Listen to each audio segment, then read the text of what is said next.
Naam, barabara mtazamaji wetu popote ulipo. Karibu kwenye makala yetu ya vijana na uongozi nchini Kenya, ambapo swala la vijana kubadilisha uongozi humu nchini bado lingali kibarua kikubwa sana. Hii imedhihirika wazi katika chaguzi ndogo zilizofanyika katika baadhi ya maeneo kadhaa yaliyoandaa chaguzi hizo. Wakati wa chaguzi hizo zilizoandaliwa wiki jana, idadi ya vijana waliojitokeza kupiga kura ilikuwa chini mno. Lakini licha ya hili, ukweli ni kwamba vijana wengi tunataka mageuzi katika uongozi ili nchi iwe kwenye uongozi bora na wala sio bora uongozi.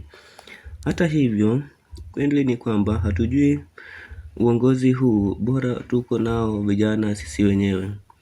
Vijana humu nchini tunasahau kwamba asilimia kubwa ya idadi ya watu humu nchini ni sisi vijana wenyewe. Kwa sasa kulingana na takwimu zinaonyesha kwamba vijana ndio wako na idadi kubwa ya zaidi ya asilimia 75 humu nchini.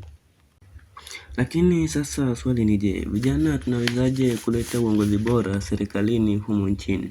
Mtazamaji wangu na kijana mwenzangu, jibu ni rahisi mno, ambapo ni ili kutimiza hili ni lazima vijana washiriki katika shughuli ya kupigaji kura.